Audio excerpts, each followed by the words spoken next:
터졌다고 합니다. 지난 2018년 포스코는 아르헨티나 북서부에 위치한 옴브레 무에르토 호수를 인수했습니다.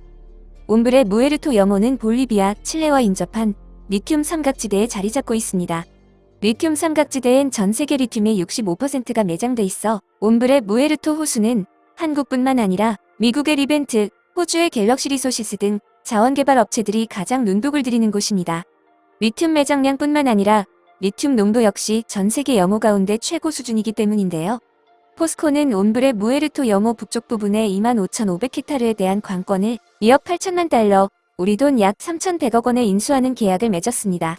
당시 이곳에는 약 220만 톤의 리튬이 매장되어 있을 것으로 예측됐습니다. 싼 가격은 아니었지만 자체 공급망 확보를 위한 첫삽이었기에 비싼 금액을 감수하고 투자한 것이죠.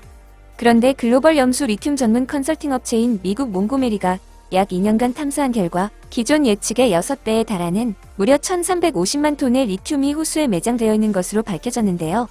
이는 10만 톤의 수산 하리튬을 30년 이상 지속 생산할 수 있는 규모의 리튬 양이며 수산 하리튬 10만 톤은 전기차 약 240만 대에 사용할 수 있는 양입니다.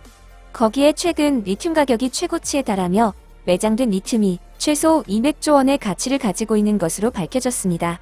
인수금액의 600배가 넘는 초대박 상황이 펼쳐진 것이죠. 포스코는 2030년까지 체계적으로 생산 공장을 완성해 자체 기술로 리튬을 생산할 계획입니다. 전기차, 배터리 투자가 급증하며 최근 리튬 가격이 톤당 1억 원을 넘어 계속 오르는 상황에서 리튬 생산 기지를 건설해 중국에 의존하지 않고 국내외 고객사들의 리튬 공급 확대 요청에 적극적으로 대응하기 위한 것이죠. 옴브레 무에르토 염호엔 리터당 평균 0.9g의 리튬이 함유되어 있습니다. 최대 600m 지하에서 끌어올린 염수를 인공 연못에서 4개월 이상 햇볕에 노출해 물을 증발시키면 염수 리터당 4g 정도 리튬이 함유된 농축액이 나오는데요. 여기에서 칼슘, 마그네슘 등 불순물을 제거해 인산 리튬을 생산하고 전기차 배터리의 핵심 소재인 탄산 리튬이나 수산 하리튬으로 제조해 수출하는 것입니다. 염전에서 소금을 생산하는 것과 같은 원리죠. 데모 플랜트에서는 인산 리튬 생산 설비가 돌아가고 공장 내부를 가득 메운 파이프를 거치면 정제된 인산 리튬 가루가 쏟아져 나옵니다. 인산 리튬은 최종적으로 배터리 제조에 사용하는 수산 하리튬으로 가공됩니다. 공장은 아르헨티나 생산 공장 가운데 가장 높은 수준을 자랑합니다. 1단계 공장이 완성되는 2024년이 되면 연간 25,000톤의 수산 하리튬을 생산할 예정이죠. 현재 2단계 투자도 진행 중입니다. 이 공장이 완성되면 2024년 말에는 생산 규모를 5만 톤까지 늘릴 수 있습니다. 아르헨티나 현장에 나가 있는 외신 기자들과 전문가들에 따르면 이곳은 아르헨티나에서 리튬 농도가 가장 짙은 데다 비가 거의 오지 않아 리튬 생산에 최적의 환경이라며 염호에 매장된 리튬은 한국이 100년 이상 쓸 수 있는 양이라고 합니다. 염수 리튬과 함께 광석 리튬, 폐배터리 리사이클링 등 2030년 국내 생산 능력까지 더하면 연 30만 톤 생산 체제를 완성해 리튬 생산 글로벌 3위로 도약한다는 계획입니다. 현지 옴브레 무에르토 지역엔 포스코 임직원과 건설 현장 직원 등을 포함해 1000여 명이 근무하고 있습니다. 옴브레 무에르토는 죽은 남자라는 뜻으로 그만큼 거주하기 힘든 척박한 땅입니다. 빠른 공장 건설을 위해 직원들은 버스로 편도 8시간씩을 오가며 텐트를 치고 현장을 개발해왔습니다. 이곳은 숨조차 제대로 쉬기 어려운 해발 4,000m 고지대로 해발 고도가 너무 높아 조금만 있어도 어지럼증과 고산병 증세가 심각하게 나타납니다. 그래서 직원들은 10여일간 고지대에 머물다가 10여일을 저지대인 살타시로 내려가 교대로 지내는 방식으로 일하고 있습니다. 지금은 경비행기가 오가고 기숙사와 식당 등 최소한의 인프라가 갖춰졌지만 극악의 날씨와 강한 바람 탓에 비행기는 멈추고 공장 건설이 중단되는 일이 많습니다. 하지만 순간에서 만족하면 한국인이 아니라는 각오 하나로 배터리 산업 구조가 격변할 그날만을 위해 오늘도 열심히 일하고 있다고 합니다. 현재 세계는 리튬 가격이 가파르게 상승하면서 새로운 바람을 맞이했습니다. 중국이 지배하는 자원시장 구조가 무너지고 한국이 21세기 자원부국으로 부상할 때까지 도전을 멈추지 않는 한국 기업들의 발전을 기원하면서 오늘 준비한 소식 마치겠습니다. 여러분의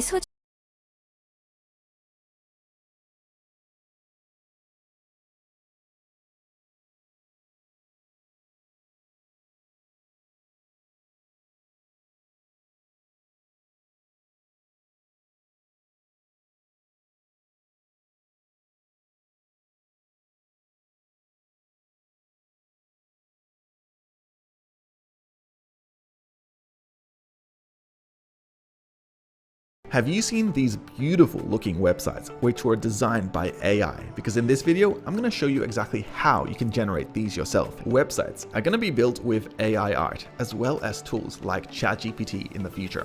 In this video, I'm going to explain the whole process. We're going to start by creating a website design in Midjourney. We're going to use that art tool to customize that image. And then we're going to plug this into a no-coding tool. Then we're going to jump into ChatGPT and we're going to have it write the entire website layout for us. All the content, the hero sections and feature sections, and much more.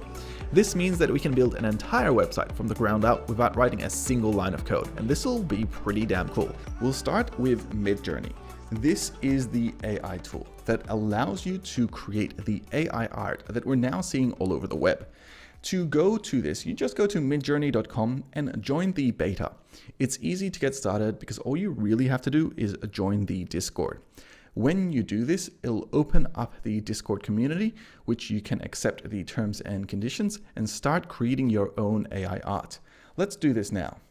Here I've got the Midjourney server. I'm gonna head over to one of the newcomer rooms here, and here is where everyone is creating different types of AI art. The first thing we need to do is do a / and type in imagine. This will give us a prompt where we can request the AI to generate any type of art we're after. Here, I'm going to type in a beautiful website for shoes. Then I'm going to pass in --v4, which is version 4 of the Midjourney AI art tool. Finally, I'm going to pass in stylize, and stylize is basically how random we want it to be. It's between 0 to 1000, and I'm just going to set it to about 500, which is average. Here, this will start working in the background. It's going to generate a low fidelity version of the website and the design for this art. And this low fidelity version will be iteratively updated to be higher in resolution and rendered with four examples. These 4 examples then can be picked from, and then we can upscale them as well. So let's have a look at what kind of results we get. Now, one thing to notice here is that we do get a bit of a loading percentage bar, and this is how long it takes for the actual AI to generate the image. Usually it takes between 1 to 2 minutes, but it will essentially refresh and ping you once it's complete. So here it is complete, and here are the 4 versions that we got, which are not too bad, but not that great either. They're a bit, I suppose, funny looking in a way. So this is where we can start being more creative with our prompts.